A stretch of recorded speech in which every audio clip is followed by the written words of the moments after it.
माँ जिजाऊंच्या पवित्र भूमीमध्ये होत असलेल्या ह्या मेळाव्यासाठी व्यासपीठावर उपस्थित असलेले ज्यांना आपल्याला सगळ्यांना ऐकायचं आहे, ज्यांनी संपूर्ण महाराष्ट्रभर आदरणीय पवार साहेबांचे विचार तळागाळापर्यंत पोहोचवण्याची धुरा ज्यांच्या खांद्यावरती आत्ता आली आहे, ते आपले नवनिर्वाचित प्रांत अध्यक्ष आदरणीय शशिकांतजी शिंदे साहेब, व्यासपीठावर उपस्थित असलेले आपल्या सगळ्यांचे लाडके नेते, राष्ट्रवादी काँग्रेस शरदचंद्र पवार पक्षाचे ज्येष्ठ नेते आदरणीय शिंगणे साहेब, इथे उपस्थित असलेल्या आपल्या बुलढाणा जिल्ह्याच्या जिल्हाध्यक्ष आदरणीय रेखाताई खेडेकर, नरेशदादा शेळके, आमचे जळगाव जिल्ह्याचे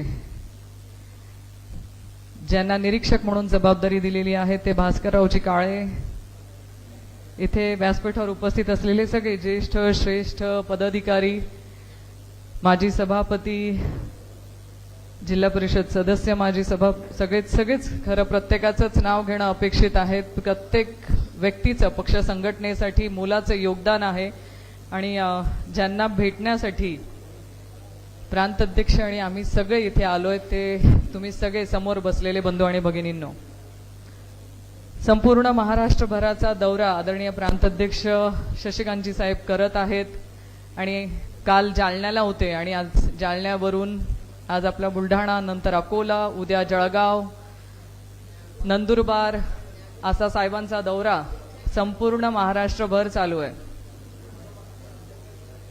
आदरणीय पवार साहेबांना मानणारा हा जिल्हा आधीपासूनच आहे. पवार साहेबांवरती आपण खूप प्रेम केलंय. शिंगणे साहेबांच्या नेतृत्वामध्ये आपण प्रत्येकाने जिल्हा परिषद असेल, पंचायत समित्या असेल, आपल्या या जिल्ह्यामध्ये पक्षाचं संघटन मजबूत करण्यासाठी प्रचंड मेहनत घेतली आणि आजपर्यंत तुमच्या सगळ्यांच्या योगदानाने पक्ष संघटन हे चांगल्या रीतीने आपलं इथे राहिलंय. पण मागच्या काळात जर आपण बघितलं असेल तर आपल्याला हवा तसा निवडणुकीमध्ये लोकसभा असेल, विधानसभा, आपल्याला आपल्या पक्षाच्या बळकटीकरणासाठी अजून आपल्याला मेहनत घ्यावी लागेल आणि त्याचसाठी आत्ता ज्या निवडणुका होऊ घातल्या, जिल्हा परिषद, पंचायत समित्या, ह्या नगरपालिका, नगर परिषदा, ह्या सगळ्या निवडणुकांमध्ये आपल्याला जोमाने कामाला लागणं गरजेचं आहे. आपल्याला वाटतं आपलं संघटन मजबूत आहे, पण तरी खेडोपाडी, वाड्या, वस्त्यांपर्यंत जाणं गरजेचं आहे. तुम्ही तिथपर्यंत पोहोचा, गोरगरीब लोकांपर्यंत पोहोचून आपण पक्ष म्हणून त्यांच्यापर्यंत आपल्या पक्षाचे विचार असतील, आदरणीय पवार साहेबांचे विचारधारा त्यांच्यापर्यंत पोहोचवा. जवळजवळ आता 1 वर्ष होत आले विधानसभेच्या निवडणुका झाल्यानंतर. विधानसभेच्या निवडणुकांमध्ये अनेक खोटी आश्वासनं आपल्या जनतेला दिल्या गेलीत आणि त्या आश्वासनांवरती लोकांनी महायुतीचं सरकार आणलं. ह्या आश्वासनांची पूर्तता झाली आहे का? तुम्ही सगळे शेतकरी बांधव आहेत. आपल्याला आश्वासन दिलं होतं संपूर्ण कर्जमाफी करण्यात येईल, केली आहे का? जेव्हा आपण कर्जमाफीचं विचारतो तेव्हा म्हणतात कुणी कर्जमाफीचं आश्वासन दिलं होतं. मग आपल्याला कर्जमाफी झाली नाही. माझ्या माता भगिनींना सांगितलं होतं तुम्हाला 2100 रुपये देऊ, निवडून आल्यानंतर आम्ही तुम्हाला 2100 रुपये देऊ. बरे 2100 रुपये दिलेत का? जे दिलेत ते पण आता त्यांच्याकडनं कसे काढून घेतल्या जातील ह्याच्यासाठी आता सरकारने वेगवेगळे निकष लावले गेलेत. म्हणजे ज्या माता भगिनींना ह्या लाडक्या बहिणीचा लाभ मिळतोय त्याही माता भगिनींना आता अपात्र कसं केलं गेलं जाईल आणि त्यांना ह्यातनं बाद कसं केलं जाईल ह्याच्यासाठी वेगवेगळे निकष लावून लाखो बहिणींचे पैसे थांबवण्यात आले. बरं, निवडणुकीच्या वेळेस काय म्हणायचे? दादा आम्ही लाडके भाऊ, आम्ही लाडके भाऊ, तुम्ही आमच्या लाडक्या बहिणी. निवडणूक झाल्या लाडक्या बहिणी ह्या तोडक्या बहिणी झाल्यात, सावत्र बहिणी झाल्यात. सगळ्यात पहिले निर्णय काय घेतला? सगळे बियर बार, सगळे दारूची दुकानं सगळ्यात जास्त वाढवण्याचा निर्णय सरकारने घेतला. म्हणजे गडांतर कुणावर आलं? माझ्या लाडक्या बहिणींवर आलं ना. त्रास कोणाला होतो? तुम्हाला. शेवटी जेवढी दारूची दुकानं वाढणार तुम्हाला, आम्हालाच त्रास आहे. म्हणजे झालं सावत्र. महागाई वाढवली की नाही वाढवली? महिला अत्याचाराच्या घटना या मोठ्या प्रमाणात होत आहेत की नाही होत आहेत? माझं एकच म्हणणं आहे, भाऊ बदलू शकतो. जेव्हा इस्टेटीचा पैशांचा विषय येतो ना, तेव्हा दादा बदलतो, भाऊ बदलतो. बाप बदलतो का? आमच्याकडे आदरणीय पवार साहेब आमच्या सगळ्या लेकींच्या पाठीशी उभा राहणारा खमका बाप आहे आमच्या पाठीशी. या बापाने आम्हाला भीक नाही दिली, स्वाभिमानाने जगणं शिकवलं. आरक्षण कोणी दिलं? पवार साहेबांनी. त्याच्यावर आम्ही ग्रामपंचायतीला निवडणुका लढतो, आम्ही पंचायत समितीला आरक्षणावरतीच निवडून जातो, आम्ही जिल्हा परिषदला माता भगिनी निवडून जातो. ही देण दिली आहे आमच्या बापाने, पवार साहेबांनी आयुष्याला दिली आहे. आणि त्याच्यात कुठलंही आता कात्री लावायचं काम नाहीये. ज्या ज्या माझ्या माता भगिनी आहेत त्यांना 50% आरक्षण आहेच, आणि त्या आरक्षणावरती त्या पंचायत समितीला निवडून जाणारे, जिल्हा परिषदला निवडून जाणारे, सरपंच होणार आहेत. हे दिलंय आमच्या खमक्या बापाने. बरं, एवढंच दिलं का?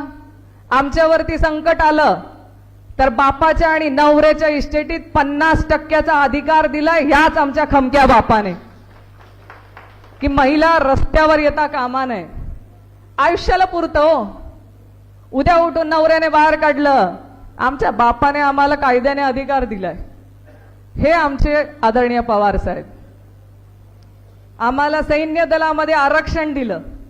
आम्हाला आमच्या भारत देशासाठी लढायचं असेल तर आम्ही महिला म्हणून जेव्हा अपेक्षा करायचो तेव्हा आम्हाला आधी आरक्षण किंवा आम्हाला तिथे नव्हती परवानगी, ती दिली आहे आम्हाला आदरणीय पवार साहेबांनी.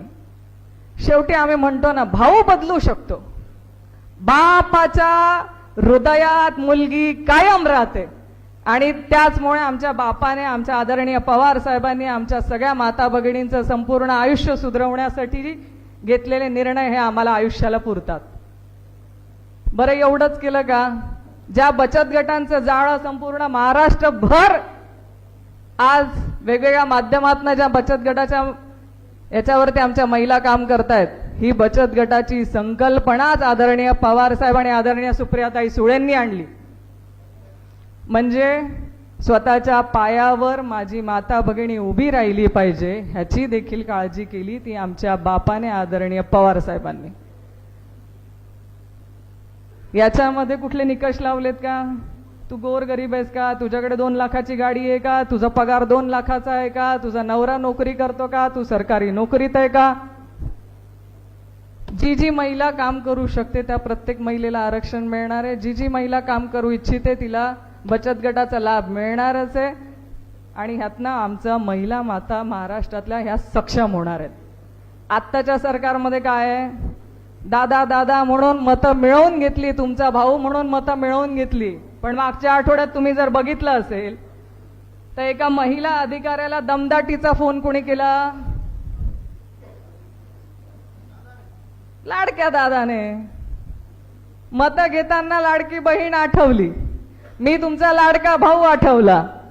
पण माझ्या जेव्हा एक लाडकी बहीण तिचं अधिकारी म्हणून सक्षमतेने तिची जबाबदारी पूर्ण करते, ज्याच्यासाठी तिची निवड झाली आहे, तेव्हा त्या महिला अधिकाऱ्याला फोन करणारे आणि दमदाटी करणारे हे सावत्र भाऊ. मग एकीकडे मतं मिळवताना तुम्ही लाडके म्हणणार आणि नंतर तुम्ही लगेच सावत्र भूमिकेत जाणार, नाही चलेगा. आता आम्ही तुम्हाला पूर्ण ओळखलंय. तुम्ही फक्त आश्वासनं देऊ शकतात आणि तुम्ही फक्त खोटे बोलू शकतात. त्याच्यामुळे विधानसभेला भुरळ घातली, आता जिल्हा परिषद पंचायत समितीला भुरळ पडू देऊ नका.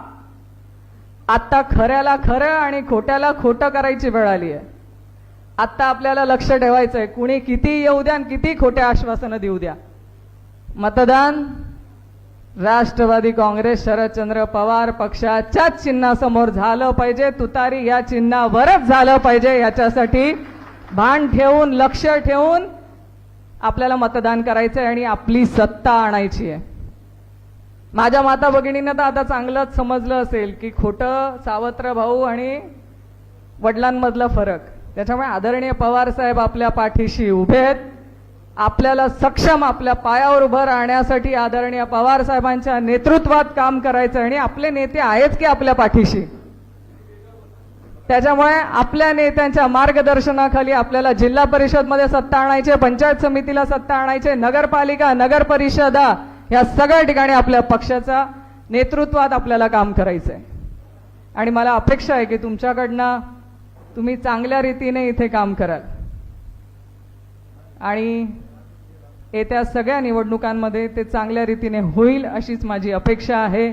जे जे खोटे आश्वासनं दिलेले आहेत ना, ही लोक मतं मागायला आले की ती खोटी आश्वासनांची आठवण करून द्या. फक्त संपूर्ण कर्जमाफी कुठे रे भाऊ विचारायचं, सांग म्हणा. संपूर्ण कर्जमाफी 7/12 कोरा होणार होता, आमचा 7/12 अजूनही तसाच आहे. आम्ही शेतकऱ्यांवरती आत्महत्या करायची वेळ आलेली आहे. आत्महत्या करणाऱ्या शेतकरी बांधवांचा सगळ्यात मोठा आकडा हा महाराष्ट्रात आहे. म्हणजे आज शेतकरी बांधव रस्त्यावरती आलेला आहे, त्याने पिकवलेल्या मालाला देखील भाव मिळत नाहीये. ही परिस्थिती माझ्या शेतकरी बांधवांची आहे. बी बियाण्यांचा भाव दुपटीने वाढलाय. तुम्हाला अजून काय ते लिंकिंग किती वेळ आपल्याला सगळ्या तुमच्याकडे पण असेलच ना, बी बियाण्यांना लिंकिंग कंपल्सरी करून ठेवलंय. बरं, ज्या लिंकिंग मध्ये तुम्हाला टाकलं जात आहे ते जरा प्रोडक्ट आणि ते बी बियाणे कुठून आलेत विचारा. सगळे गुजरात, सगळं तिकडचा माल आपल्या माथी मारायचा जबरदस्तीने. तुम्हाला गरज असो नसो तुम्हाला ते बी बियाणं घ्यावंच लागतं, कारण लिंकिंग शिवाय तुम्हाला युरिया भेटणार नाही, तुम्हाला बी बियाणे भेटणार नाही. भलं त्यांचं, पैसा आपला जातो. त्याच्यामुळे सज्ञ होऊन सुज्ञ होऊन चांगला निर्णय घ्या. आणि आता ह्या येणाऱ्या निवडणुकांमध्ये आपल्या राष्ट्रवादी काँग्रेस शरदचंद्र पवार पक्षाची सत्ता कशी येईल ह्यासाठी तळागाळापर्यंत प्रवास करा. प्रवासाच्या माध्यमातून लोकांच्या समस्या समजून घ्या. एवढीच तुम्हा सगळ्यांना विनंती करते आणि थांबते. जय हिंद, जय महाराष्ट्र. धन्यवाद. धन्यवाद ताई.